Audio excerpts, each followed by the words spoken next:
മനുഷ്യരായി നമ്മൾ ഇഹപര സൗഭാഗ്യം ആഗ്രഹിക്കുന്നവരാണ്. എല്ലാവരും മരിക്കണവരെ സമാധാനത്തോടെ ജീവിക്കണമെന്ന് ആഗ്രഹിക്കാത്തവരാരാ?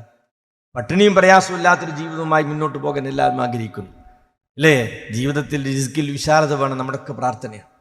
എന്നാൽ സഹോദരങ്ങളെ, ഇഹത്തിലും പരത്തിലും നമുക്ക് സൗഭാഗ്യവാന്മാരാകണമെങ്കിൽ, ഇഹത്തിലും പരത്തിലും സിട്ടാവിൻ്റെ കൃത്യമായ ഇടപെടലുകൾ നമുക്കുണ്ടാകണമെങ്കിൽ, ഈ ലോകത്ത് ജീവിതവുമായി മുന്നോട്ട് പോകുന്ന നമുക്ക് വെളിച്ചമായി ഇറക്കിയ അനുഗ്രഹീതമായ ഒരു ഗന്ധമുണ്ട്. അത് നമ്മുടെ ജീവിതത്തിൻ്റെ വെളിച്ചമാക്കി മാറ്റണം. അവർക്കേ രക്ഷയുള്ളൂ. ഞാൻ ഓതിക്കേൽപ്പിച്ചുല്ലോ ഒരായത്ത്, നമ്മുടെ ഉപ്പാനി ഉമ്മാനി സ്വർഗ്ഗലോകത്ത് പുറത്താക്കുക. എന്നിട്ട് നിങ്ങൾ അല്പകാലം വലക്കും ഫിൽ അർളി മുസ്തഖറുൻ വമതാഉൻ ഇലാഹീൻ, നിങ്ങൾ അവിടെ പോയി ജീവിച്ചേക്കുക. ഒരല്പകാലം നിങ്ങൾക്ക് അവിടെ താവളമുണ്ട്, സൗകര്യങ്ങളുണ്ട്, ജീവിത വിഭവങ്ങളൊക്കെ തരും. അങ്ങനെ ജീവിച്ച് മുന്നോട്ട് പോകുമ്പോ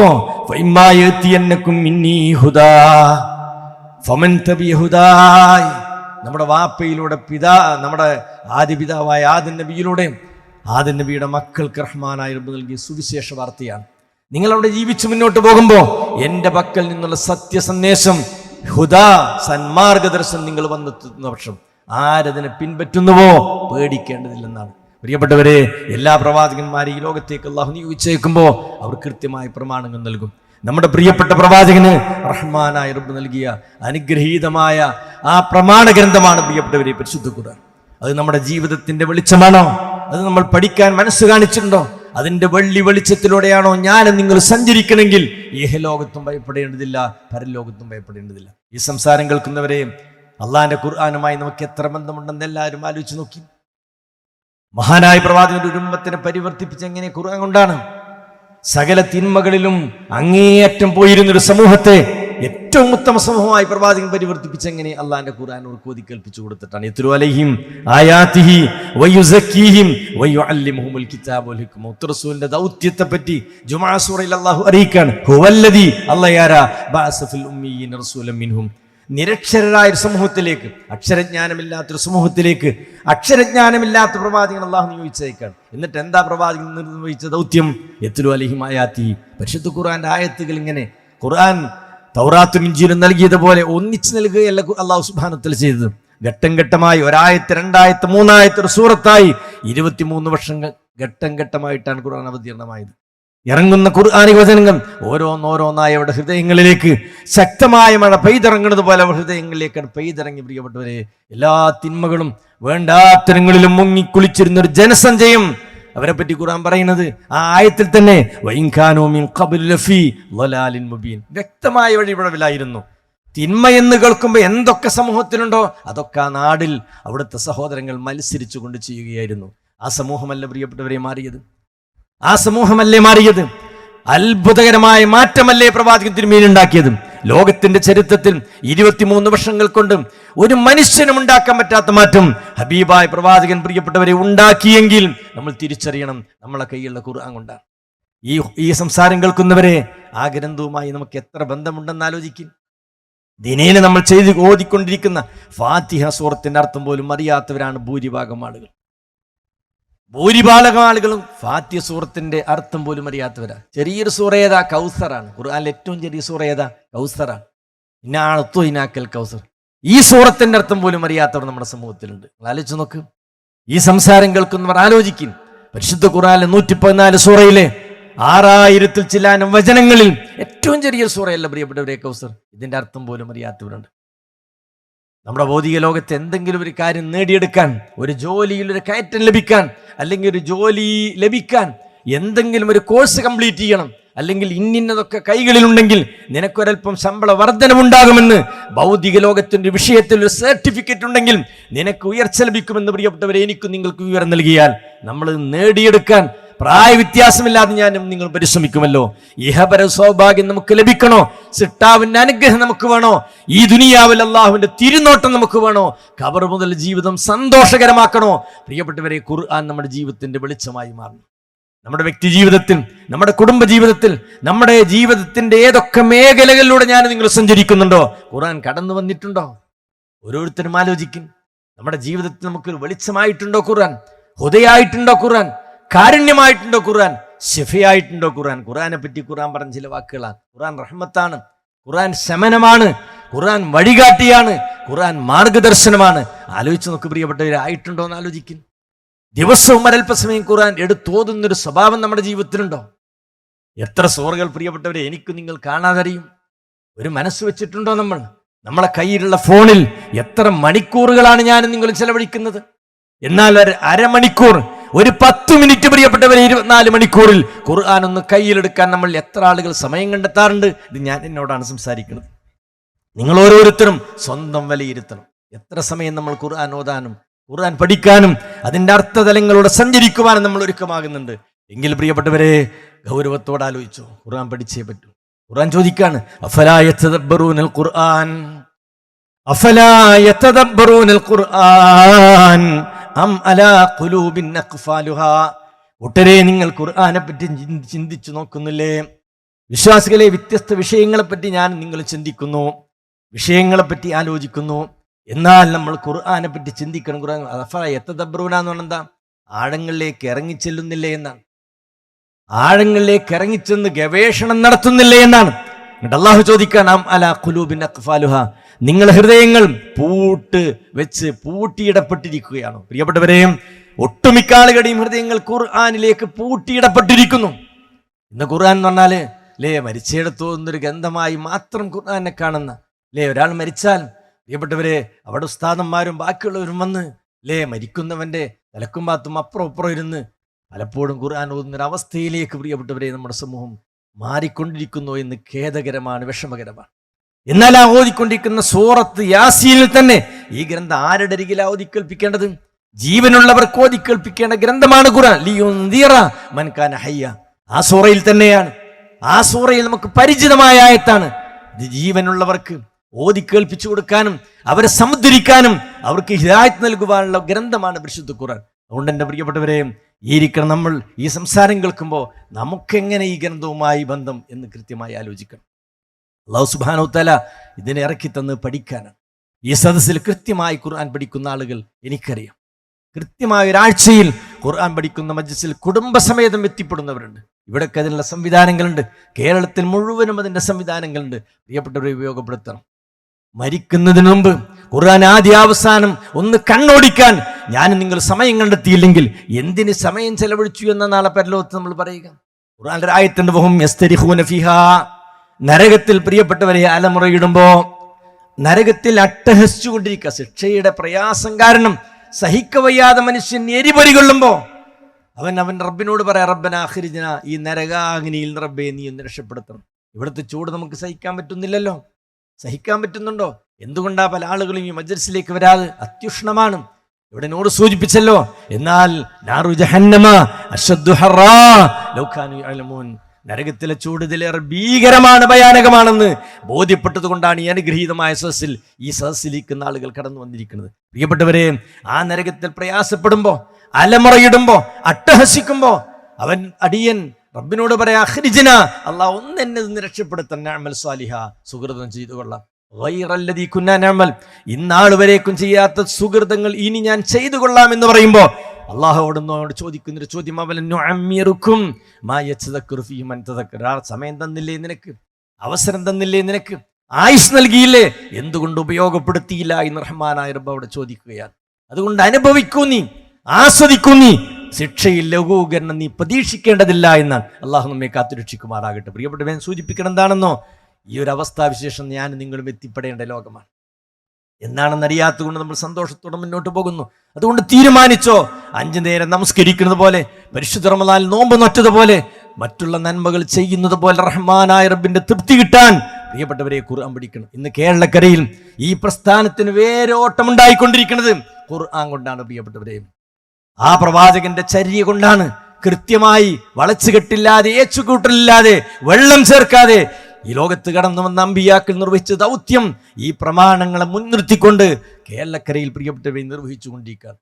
മുജാഹിദ് പള്ളികളിൽ ഖുർആൻ ഓതി, ഖുർആന്റെ വചനങ്ങൾ ഓതി, അതിന്റെ വിശദീകരണമായ പ്രവാചകൻ ഹദീസുകൾ ജനങ്ങളെ കേൾപ്പിക്കുമ്പോൾ അതിലേക്ക് ആളുകൾ വന്നുകൊണ്ടിരിക്കുകയാണ്. ഞാൻ സൂചിപ്പിക്കണം എന്താണെന്നോ, ഈ ഖുർആൻ നമ്മൾ പഠിക്കണം. ഈ ഏതൊരു മനുഷ്യനും ഒരു മുൻവിധിയില്ലാതെ ഖുർആൻ തുറന്നു നോക്കിയാണ് ആ ഗ്രന്ഥത്തിലേക്ക് മനുഷ്യനെ ആകർഷിക്കും. അതിന് വല്ലാത്തൊരു വശ്യതയുണ്ട്, വല്ലാത്തൊരു മാസ്മരിക ശക്തിയുണ്ട്. ഏതൊരു മനുഷ്യനും ഒരു മുൻവിധിയില്ലാതെ ഖുർആനും അതിൻ്റെ അർത്ഥവും അതിൻ്റെ ആശയങ്ങളിലേക്ക് അവൻ ഇറങ്ങിച്ചെന്നാൽ അത് അവനെ ജീവിതത്തിന്റെ കൃത്യമായ റൂട്ടിലേക്ക് എത്തിക്കും. അതുകൊണ്ട് പ്രിയപ്പെട്ടവരെയും കിതാബൻ അൻസൽനാഹു ഇലൈക്കും മുബാറകുൻ, ഈ അനുഗ്രഹീതമായ ഗ്രന്ഥം അല്ലാഹു ഇറക്കി തന്നത് എന്തിനാണ്? ലിയദ്ദബ്ബറു ആയാതിഹി, പഠിക്കാനാണ്. അതിലെ വചനങ്ങളെ പറ്റി പഠിക്കാനാണ്. ഏറ്റവും ഉത്തമനാരാ? ഖുർആൻ പഠിക്കുന്നവനാണ് പ്രിയപ്പെട്ടവരെ. ഏറ്റവും ഉത്തമൻ ഖൈറുക്കും മൻ തഅല്ലമൽ ഖുർആന വഅല്ലമ. കുടുംബസമേതം പഠിക്കണം, അല്ലേ? നമ്മുടെ മക്കളെ ഖുർആൻ പഠിപ്പിക്കണം. ഇന്നത്തെ നമ്മുടെ മക്കളുടെ കാര്യത്തിലൊക്കെ ആശങ്കകളിലാണ്. അനുസരണമില്ലാത്ത മക്കൾ, പറഞ്ഞത് കേൾക്കാത്ത മക്കൾ, ധിക്കാരം കാണിക്കുന്ന മക്കൾ, മാതാപിതാക്കളോട് തട്ടിക്കയറുന്ന മക്കൾ. പ്രിയപ്പെട്ടവരെ, ആ മക്കളിലൊക്കെ ദീനിയായ കൃത്യമായ ഒരു ചിത്രം വരച്ചു കൊടുക്കാൻ പരിശുദ്ധ ഖുർആനിലൂടെ നമുക്ക് സാധിക്കും. അതിനെന്ത് വേണം? കുടുംബസമേതം ഖുർആൻ പഠിക്കുന്ന സദസ്സിൽ ചെല്ലണം. വാപ്പ കേൾക്കണം. നമ്മുടെ ഒരു സദസ്സിൽ ചെല്ലുന്നു, 4 ആയത്ത് അവിടെ വിശദീകരിക്കുന്നു.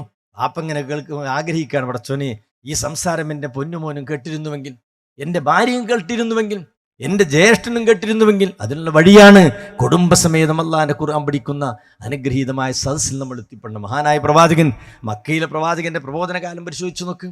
ഹബീബായ പ്രവാചകന്റെ പ്രബോധന കാലത്തിൽ 13 വർഷവും പ്രവാചകൻ ശരിക്ക് തൗഹീദും അതുപോലെ തന്നെ ആഖിറത്തും പരിശുദ്ധ ഖുർആന്റെ വചനങ്ങളോട് അവർ കറക്റ്റ് ബോധ്യപ്പെടുത്തി കൊടുത്തു. മദീനത്തെത്തിന് ശേഷം മക്കയിലെ പ്രവാചകന്റെ 13 വർഷത്തെ പ്രബോധന കാലയളവിൽ അവതീർണമായ ഖുർആനിക സൂക്തങ്ങൾ കൃത്യമായി പരിശോധിക്കുമ്പോൾ മദീനത്തെത്തിന് ശേഷമാണ് നിസ്കാരം പഠിപ്പിക്കുന്നത്, നോമ്പ് പഠിപ്പിക്കുന്നത്, മറ്റുള്ള കാര്യങ്ങളൊക്കെയും കൃത്യമായി ചിട്ടയോടെ പ്രവാചകൻ തിരുമേനി പഠിപ്പിച്ചു. മദീന മുനവ്വറയിലെത്തിയതിനു ശേഷം മക്കയിൽ കൃത്യമായി തൗഹീദും ആഖിറത്തും അവിടെ മനസ്സിലേക്ക് ഇട്ടു അള്ളാഹിനെ പരിചയപ്പെടുത്തി കൊടുത്തു. വിശ്വാസികളെ, ഇവിടെ സൂചിപ്പിച്ചുവല്ലോ, ഇവിടെ സ്വാഗത ഭാഷണത്തിൽ നൂറുൽ ഹഖ് സംസാരിച്ചപ്പോൾ നിങ്ങൾ കേട്ടോ ഒരായത്ത് മുഅ്മിനൂൻ സൂറയിലെ അള്ളാഹു മനുഷ്യ സൃഷ്ടിപ്പിനെ പറ്റി അവരെ ബോധ്യപ്പെടുത്തി. വലഖദ് ഖലഖൽ ഇൻസാന മിൻ സുലാലത്തിൻ മിൻ തീൻ സുമ്മ ജഅൽനാഹു നുത്ഫത്തൻ. ആ ആയത്തൊക്കെ ഓല ഹൃദയത്തിൽ അള്ളാഹുവിനെ പറ്റി ബോധമുണ്ടാക്കി. സൃഷ്ടാവിനെ പറ്റി അവർ ചിന്തിച്ചു. അള്ളാഹുവിന്റെ കുദറത്ത് അവർക്ക് ബോധ്യപ്പെടുകയായിരുന്നു. തിന്മകൾ സഞ്ചരിച്ചിരുന്നവർ നന്മയുടെ വഴിയിലേക്ക് വരികയായിരുന്നു. അതുകൊണ്ട് എൻ്റെ മുഅ്മിനീങ്ങളെ ഗൗരവപ്പെട്ട് എൻ്റെ സഹോദരൻ കൂടെ എനിക്ക് പറയാനുള്ളത്, ഖുർആൻ നമ്മുടെ ജീവിതത്തിന്റെ വെളിച്ചമായി മാറണം. നമ്മുടെ പ്രാർത്ഥന എന്താ? അല്ലാഹു മഹീന അൽ കിതാബി വസുന്ന, ഖുർആനും സുന്നത്തും അനുസരിച്ചുകൊണ്ട് ഞങ്ങൾ ജീവിപ്പിക്കുകയും അങ്ങനെ മരണപ്പെടാൻ ഞങ്ങൾക്ക് തൗഫീക്ക് നൽകണേ എന്നാണ്. പക്ഷേ ഖുർആൻ ജീവിതത്തിന്റെ വെളിച്ചമായാൽ മാത്രമേ അള്ളാഹു നമ്മെ ഇഷ്ടപ്പെടുകയുള്ളൂ. ആ കാര്യത്തിൽ നമ്മൾ ഗൗരവമായ ഇഹപര സൗഭാഗ്യം ആഗ്രഹിക്കുന്നവർ അള്ളാഹിന്റെ ഖുർആൻ പഠനം നമ്മുടെ ജീവിതത്തിന്റെ ഒരു ഭാഗമാക്കി നമ്മൾ സ്വീകരിക്കണം. ഇന്നല്ലദീന യത്ലൂന കിതാബല്ലാഹ്, വിശുദ്ധ ഖുർആനിൽ അള്ളാഹിന്റെ സ്വർഗം ലഭിക്കുന്നവരെ പറ്റി പരിചയപ്പെടുത്തിയെടുത്ത് ഖുർആൻ പറയാണ്, 2-3 കാര്യങ്ങൾ ചെയ്യുന്നവർ നഷ്ടമില്ലാത്ത കച്ചവടമാണ് ചെയ്തുകൊണ്ടിരിക്കുന്നത്. ഒന്നേതാ? ഇന്നല്ലദീന യത്ലൂന കിതാബല്ലാഹ്, ഖുർആൻ പഠിക്കുന്നവർ. അവിടെ യത്ലൂന എന്ന് പറഞ്ഞാൽ വെറും ഓതി തീർക്കുന്നവർ എന്നല്ല. 8-10 തവണയൊക്കെ ഖുർആൻ റമളാനായി പോയി തീർത്തവരുണ്ടാവും. പക്ഷെ ഒരായത്തിന് അർത്ഥം പോലും അറിയാത്തവരാ ഭൂരിഭാഗം ആളുകളും. ഞാൻ എന്താണ് ഓതുന്നത് എന്നറിയാത്തവരാണ് ഭൂരിഭാഗം ആളുകളും. അതല്ല, അർത്ഥം മനസ്സിലാക്കണം, ആശയം മനസ്സിലാക്കണം, അതിൻ്റെ അർത്ഥഗാംഭീര്യത്തിലൂടെ നമ്മൾ മുന്നോട്ട് പോകണം. സഹാബത്തൊക്കെ ഖുർആൻ ഓതുമ്പോൾ അല്ലെങ്കിൽ ഓത്തു കേൾക്കുമ്പോൾ ഒരു കണ്ണുനീർ കണ്ണിൽ നിന്ന് ഇറ്റിറ്റായി ഒഴുകുന്നത് എന്തുകൊണ്ടാണ്? അവർക്കതിൻ്റെ ഹക്ക് ബോധ്യപ്പെട്ടത് കൊണ്ടാണ്. ഓതുന്ന ആയത്തിന്റെ ഗൗരവം മനസ്സിലാകുമ്പോൾ അവിടെ ഹൃദയം പടക്കുന്നു, കണ്ണുനീർ ഇറ്റിറ്റായി വീഴുന്നു. പ്രിയപ്പെട്ടവരെ, അത് അവർക്ക് അതിന്റെ അർത്ഥം മനസ്സിലാക്കിയത് കൊണ്ട്. അതുകൊണ്ടാണ് ഖുർആൻ പറഞ്ഞല്ലതിൻ്റെ ഒരു കൂട്ടർ യത്ലൂന കിതാബല്ലാഹ്, അള്ളാഹിന്റെ ഖുർആൻ തിലാവത്ത് നടത്തുന്നവർ. ഇതിന് മുഫസ്സിരിങ്ങൾ നൽകി വിശദീകരണം യത്തദാറസൂന എന്ന പഠിക്കുന്നവരെന്ന. അതുകൊണ്ട് ഈ ഒരു കൊപ്പം സമ്മേളനത്തിന് ഈ സംസാരം കേൾക്കുന്നവരോട് വല്ലവരും ഇതുവരെ അത്തരം ഒരു മാനസികാവസ്ഥയിലേക്ക് എത്തിപ്പെടാത്തവരുണ്ടെങ്കിൽ തീരുമാനിച്ചോ, എൻ്റെ ജീവിതത്തിൽ ഇനി ഒരല്പകാലമേ ലഭിക്കുകയുള്ളൂ. എല്ലാവരും ആലോചിക്കണം, ഈ ഉമ്മത്തിന്റെ വയസ്സ് എത്രയാണ്? അഅ്മാർ ഉമ്മത്തി സിത്തീന ഔ സബഈൻ. മുത്തറസൂൽ പറയാണ്, എൻ്റെ ഉമ്മത്തിന് നിശ്ചയിച്ച വയസ്സ് 60 or 70 ആണ്. പ്രിയപ്പെട്ടവരെ, പ്രായ വ്യത്യാസമില്ലാതെ എല്ലാവർക്കും അല്ലാഹുവിന്റെ ഖുർആൻ പഠിക്കുന്ന മജ്ലിസിൽ ഭാഗവാക്കാകാം, അല്ലേ? എല്ലാവരും കുടുംബസമേതം, എല്ലാവരും മാതാപിതാക്കളും മക്കളും കുട്ടികളും പേരക്കുട്ടികളും സ്വർഗത്തിൽ എങ്ങനെ നമ്മൾ ഇരിക്കാൻ ആഗ്രഹിക്കുന്നോ അങ്ങനെ തന്നെയാണ് നമ്മൾ ഖുർആൻ പഠിക്കുന്ന സദസ്സിൽ പോകേണ്ടത്. അവർക്ക് അള്ളാഹു നൽകുന്ന ഓഫറാണ് ഇന്നല്ലദീന യത്ലൂന കിതാബല്ലാഹ്, അള്ളാഹിന്റെ ഖുർആൻ പഠിക്കുന്നവർ. കൃത്യമായി നമസ്കരിക്കും. 3 കാര്യം ചെയ്യുന്നവർക്ക് യർജൂന തിജാറത്തൻ ലൻ തബൂർ, നഷ്ടമില്ലാത്ത കച്ചവടത്തിലാണ് അവർ ഭാഗവാക്കായിക്കൊണ്ടിരിക്കുന്നത് എന്ന്. ഏതാ നഷ്ടമില്ലാത്ത കച്ചവടം? അനുഗ്രഹത്തിന്റെ സ്വർഗമാണ്. ഒരിക്കലും പ്രിയപ്പെട്ടവരെ അവന്റെ ജീവിതത്തിൽ പരാജയത്തിലേക്ക് പോകേണ്ടി വരില്ല. അനുഗ്രഹത്തിന്റെ സ്വർഗത്തിൽ അവൻ റഹ്മാനായ റബ്ബ് ഇടം നൽകുമെന്നാണ് ഇന്നല്ലദീന യത്ലൂന കിതാബല്ലാഹ്. അതുകൊണ്ട് നമ്മൾ തീരുമാനിക്കണം, ഈ ഒരു പ്രോഗ്രാമിൽ ഇൻഷാ അല്ലാഹ് ആദ്യാവസാനം ഖുർആൻ ഓതി അതിന്റെ വിശദീകരണമായ പ്രവാചകൻ ഹദീസ് കൽപ്പിച്ച് കൃത്യമായ സംസാരങ്ങളാണ് പ്രിയപ്പെട്ടവരെ അൽഹംദുലില്ലാഹ് ഇടതടവില്ലാതെ വന്നുകൊണ്ടിരിക്കുക. ഇതൊക്കെ എന്തിനാണ്? ഈ നാട്ടിൽ, ഈ കേരളക്കരയിൽ നമ്മൾ ഈ ഒരു ആദർശ വഴിയിൽ സഞ്ചരിച്ചപ്പോൾ എന്തുകൊണ്ട് പ്രിയപ്പെട്ടവരോട് സൂചിപ്പിച്ചല്ലോ, ഈ ഇസ്ലാമിക് ഓർഗനൈസേഷൻ എന്ന കൂട്ടായ്മ ഈ ഒരു പ്രോഗ്രാം, ഈ പ്രവർത്തന വഴിയിലൂടെ മുന്നോട്ട് പോയപ്പോൾ എത്രമാത്രം റഹ്മാനായ റബ്ബിൻ്റെ തൗഫീഖാണ് ഉണ്ടായത്, എത്ര വളർച്ചയാണ് ഉണ്ടായത്, എത്ര ആളുകളാണെന്നോ ഈ ഒരു നന്മയുടെ വഴിയിലേക്ക് വന്നുകൊണ്ടിരിക്കുന്നത്. എന്തുകൊണ്ടാണ്? ഇതിലേതെങ്കിലും ഒരു പ്രഭാഷകന്മാരുടെ, പ്രസംഗകരുടെ പ്രഭാഷണത്തിൻ്റെ വാക്കുചാതുരിയോ അതിൻ്റെ മഹത്വമോ അല്ല പ്രിയപ്പെട്ടവരെ. ഓതിക്കേൾപ്പിക്കുന്ന ഖുർആനിൻ്റെ ഒരു മഹത്വമാണത്. അതിൻ്റെ അർത്ഥം കേൾക്കുമ്പോൾ, അതിൻ്റെ ആശയം കേൾക്കുമ്പോൾ അതിലേക്ക് മനുഷ്യർ ആകർഷിക്കുകയാണ്. അത് ഈ ഗ്രന്ഥത്തിന് വല്ലാത്ത ലൗ അൻസൽനാ ഹാദൽ ഖുർആന അലാ ജബലിൻ ലറഅയ്തഹു ഖാശിആ, ഇതൊരു മലമുകളിലേക്കാണ് ഈ ഗ്രന്ഥം അവതീർണമാകുന്നതെങ്കിൽ ആശയഗാംഭീര്യ നിമിത്തം അത് തകർന്ന് തരിപ്പണമാകുമായിരുന്നുവെന്ന അത്ര അർത്ഥ ഗാംഭീര്യമുള്ള വചനങ്ങളാണ്. ഞാൻ പറയട്ടെ, അതിൻ്റെ വക്കാറത്ത് ഞാനും നിങ്ങളും ഉൾക്കൊള്ളണമെന്നാണ് എൻ്റെ ഈ ഉദ്ഘാടന സംസാരത്തിൽ അറിയിക്കാനുള്ളത്. ഇവിടെ സംസാരം കേൾക്കുമ്പോൾ നമ്മൾ ഓരോരുത്തരും നമ്മെ വിലയിരുത്തുക. പടച്ചോനെ, എൻ്റെ ജീവിതം എത്രമാത്രം ധന്യമാണ്, എൻ്റെ റബ്ബിൻ്റെ കൽപ്പനകൾ ഞാൻ കൃത്യമായി പാലിക്കുന്നുണ്ടോ, എൻ്റെ പരലോകരക്ഷയ്ക്ക് വേണ്ട കാര്യങ്ങൾ എൻ്റെ ജീവിതത്തിൻ്റെ ഒരു ദിവസം നമ്മൾ കറക്റ്റ് വിലയിരുത്തുമ്പോൾ എത്രമാത്രം നമ്മൾ നന്മയിൽ സഞ്ചരിക്കുന്നുണ്ട്. അതുകൊണ്ട് ഒരു തീരുമാനം കൈക്കൊള്ളുക. ഖുർആൻ എൻ്റെ ജീവിതത്തിൻ്റെ ഏറ്റവും വലിയ അടുത്ത സുഹൃത്താക്കി മാറ്റും. പരിശുദ്ധ ഖുർആനാകണം നമ്മൾ ഏറ്റവും വലിയ അടുത്ത സുഹൃത്ത്. അതൊന്ന് എടുത്തോതാനും അതൊന്ന് പഠിക്കാനും അതിൻ്റെ അർത്ഥതലങ്ങളിലൂടെ സഞ്ചരിക്കാനും നമ്മൾ ഒരുക്കമായാൽ എളുപ്പമാണ് പ്രിയപ്പെട്ടവരെ ഖുർആൻ പഠിക്കുക. വലക്കദ് യസ്സർനൽ ഖുർആന ലിസിക്രി വഹൽ മിൻ മുദ്ദക്കിർ. എളുപ്പമാണ് ഖുർആൻ അല്ലേ? മുമ്പൊക്കെ പറഞ്ഞത് നമ്മളാണ് പറഞ്ഞു തരും, നിങ്ങളാണ് കേട്ടാൽ മതിയെന്ന്. ഖുർആൻ പഠിക്കൽ എത്രത്തോളം എന്നാൽ ഖിയാമത്ത് അലാമത്താണെന്ന് പോലും പ്രിയപ്പെട്ടവരെ സമൂഹം പറഞ്ഞിരുന്നു. അള്ളാഹുവിൻ്റെ റസൂൽ പറഞ്ഞൊരവസ്ഥയാണ് ഇന്ന് നമ്മുടെ സമൂഹത്തിലുള്ളത്. ഖുർആൻ പ്രവാചകൻ തിരുമേനി വരാനിരിക്കുന്നൊരു നാടിൻ്റെ അവസ്ഥയെപ്പറ്റി സൂചിപ്പിക്കുകയാണ്. ഖുർആൻ അതിൻ്റെ ഏടുകളിൽ ഒതുങ്ങുമെന്നാണ്. 2-3 മണിക്കൂർ പ്രഭാഷണം ഒരു സ്ഥലത്ത് നടക്കുമ്പോൾ ഒരായത്തോതി വിശദീകരിക്കുന്ന മജ്ലിസുകൾ കുറവാണ് പ്രിയപ്പെട്ടവരെ. അതുകൊണ്ടാണ് ഈ ഉമ്മത്ത് ഈ നിലക്കായത്. പള്ളിമിമ്പറുകളിൽ കൃത്യമായി ഈ ഉമ്മത്ത് കൃത്യമായി പള്ളിമിമ്പറുകൾ ഉപയോഗപ്പെടുത്തിയാൽ വലിയൊരു ഉമ്മത്ത് നമുക്ക് പരിവർത്തിപ്പിക്കാൻ പറ്റും. അവിടെ നിങ്ങൾ ആലോചിച്ച് നോക്ക്, ഏതോ ഒരു കിതാബ്, ഏതോ ഏടുകൾ ഓതുന്ന വായിക്കുന്ന വിഷമകരമായ അവസ്ഥയാണ്. അവിടെ കൃത്യമായി അള്ളാഹിന്റെ റസൂൽ ഖുത്ബ നിർവഹിച്ചതുപോലെ അള്ളാഹിന്റെ ഖുർആൻ ഓതി ജനങ്ങളെ ആവശ്യാനുസൃതം സാന്ദർഭികമായി കൃത്യമായി അവർ സമുദ്ധരിച്ചിരുന്നുവെങ്കിൽ വലിയൊരു വിപ്ലവം നമ്മുടെ സമൂഹത്തിൽ ഉണ്ടാകുമായിരുന്നു. ഇൻഷാ അല്ലാഹ് അതിനൊക്കെ നമ്മൾ അതിൻ്റെ അവസരങ്ങളൊക്കെ അൽഹംദുലില്ലാഹ് അല്പാൽപമായി എല്ലായിടങ്ങളിലും ഇതായി വളത്തൂര് അങ്ങനത്തെ ഒരു മിമ്പറിയുണ്ട്, അങ്ങനത്തെ ഒരു ഖുത്ബ നടക്കുന്ന സ്ഥലമുണ്ട്. പ്രിയപ്പെട്ടവരെ, നമ്മൾ ഈ പ്രസ്ഥാനത്തിൻ്റെ പ്രവർത്തനങ്ങളും എന്തിനു വേണ്ടിയാണ്? ഭൗതികമായ താല്പര്യങ്ങളില്ല, റഹ്മാനായ റബ്ബിൻ്റെ പ്രതിഫലം മാത്രം ആഗ്രഹിച്ചുകൊണ്ടാണ് ഈ ഒരു പ്രോഗ്രാമുമായി മുന്നോട്ട് പോകുന്നത്. എൻ്റെ പ്രിയപ്പെട്ടവരെ, എല്ലാവരും ഇത്തരം കാര്യങ്ങൾ ശ്രദ്ധിക്കണം. നമ്മുടെ പരലോക വിഷയത്തിൻ്റെ കാര്യത്തിൽ ഗൗരവമായി ആലോചിക്കുക. ഒരായത്തിൻ്റെ അർത്ഥം കൂടി പറഞ്ഞ് എൻ്റെ സംസാരം അവസാനിപ്പിക്കും. യാ അയ്യുഹല്ലദീന ആമനൂ അലൈക്കും അൻഫുസക്കും. ഈ വിശ്വാസികളെ, നിങ്ങളെ സ്വന്തം തടി നിങ്ങൾ നോക്കണം. ഇതാണ് നമ്മൾ ശ്രദ്ധിക്കേണ്ടത്. എപ്പോഴാണ് ഈ പ്രോഗ്രാമിന് നമ്മൾ വന്നു വീട്ടിലേക്ക് നമ്മൾ തിരികെ എത്തുമോ എന്നറിയില്ല. ചിലപ്പോൾ വണ്ടിയിലായിരിക്കും നമ്മൾ വീട്ടിലേക്ക് എത്തിക്കുന്നത്. കാരണം അത്രയും നിസ്സാരമാണ് പ്രിയപ്പെട്ടവർ നമ്മുടെ ജീവിതം. അതുകൊണ്ട് അലൈക്കും അൻഫുസക്കും ലാ യദുറുക്കും മൻ ളല്ല ഇദ് ഹതദൈതും. നന്മയിലാണ് ഞാനും നിങ്ങളുമെങ്കിൽ, നമ്മൾ നേർവഴിയിലാണെങ്കിൽ മറ്റുള്ളവരെ പറ്റി നമ്മൾ ആലോചിക്കേണ്ടതേയില്ല. നമ്മുടെ ജീവിതത്തിൽ ഇസ്ലാമുണ്ട്, ഖുർആൻ കൃത്യമായ അതിൻ്റെ വെളിച്ചം ജീവിതത്തിൻ്റെ വെളിച്ചമാണ്. എൻ്റെ വീട്ടിൽ ഖുർആൻ ഓതുന്നൊരവസ്ഥയുണ്ട്, എൻ്റെ മക്കൾ ഖുർആൻ പഠിച്ചിട്ടുണ്ട്, എൻ്റെ കുടുംബസമേതം ഖുർആൻ പഠിക്കുന്ന മജ്‌ലിസ് ഞാൻ എത്തിപ്പെടുന്നുണ്ട്. പഠിക്കുക മാത്രമല്ല തൻ്റെ ജീവിതത്തിൻ്റെ ഭാഗമാക്കാൻ ഞാൻ ശ്രദ്ധിക്കുന്നുണ്ട്. എങ്കിൽ പ്രിയപ്പെട്ടവരെ, സമാധാനത്തോടെ നമുക്ക് മുന്നോട്ട് പോകാം. അള്ളാഹിൻ്റെ തൗഫീഖ് നമുക്കുണ്ടാകും. ലാ യളുറുക്കും മൻ ളല്ല ഇദ് ഹതദൈതും. ഞാനെന്താ അള്ളാഹുവിലേക്കാണ് നമ്മളൊക്കെ തിരികെ പോകേണ്ടത്. ഇവിടെ സൂചിപ്പിച്ചുവല്ലോ മരണപ്പെട്ട ആളുകളെ പറ്റി. ഇനി ഏതാനും കാലങ്ങൾ കഴിഞ്ഞ് വീണ്ടും ഒരു പ്രോഗ്രാം ഇവിടെ സംഘടിപ്പിക്കുമ്പോൾ, ഇവിടെ സ്വാഗത ഭാഷണം നടത്തുമ്പോൾ, അല്ലെങ്കിൽ ഇവിടെ സംസാരിക്കുമ്പോൾ ഇന്ന ആളുകൾ നമ്മൾ ആ പ്രോഗ്രാമിൽ ഭാഗവാക്കായ ആളുകളാണെന്ന് പറയും. നമ്മുടെയൊക്കെ അവസ്ഥ എങ്ങനെയാണ്? ഈ കാര്യത്തിൻ്റെ ഗൗരവം തിരിച്ചറിഞ്ഞ് നമ്മുടെ പരലോകരക്ഷയ്ക്ക് വേണ്ട കാര്യങ്ങൾ ഗൗരവമായ സമീപനം സ്വീകരിച്ച് ഖുർആന്റെ വെളിച്ചം ജീവിത വെളിച്ചമാക്കി മുന്നേറുവാനും അത് പഠിക്കാൻ സമയം കണ്ടെത്തി മുന്നോട്ട് പോകാൻ പ്രിയപ്പെട്ടവരെ തയ്യാറാകണം എന്ന് മാത്രം അറിയിച്ചുകൊണ്ട് അള്ളാഹുവിൻ്റെ നാമത്തിൽ ഈ ഒരു കൊപ്പം മണ്ഡലം, ഈ ഒരു സമ്മേളനം ഉദ്ഘാടനം ചെയ്തതായി അറിയിച്ചുകൊണ്ട് എൻ്റെ വാക്കുകൾ ഉപസംഹരിക്കുന്നു. അല്ലാഹുമ്മ സ്വല്ലി വസല്ലിം വബാരിക് അലാ നബീന മുഹമ്മദിൻ വഅലാ ആലിഹി വഅസ്ഹാബിഹി അജ്മഈൻ വആഖിറു ദഅ്വാനാ അനിൽ ഹംദുലില്ലാഹി റബ്ബിൽ ആലമീൻ. അസ്സലാമു അലൈക്കും വറഹ്മത്തുള്ളാഹി വബറകാതുഹു.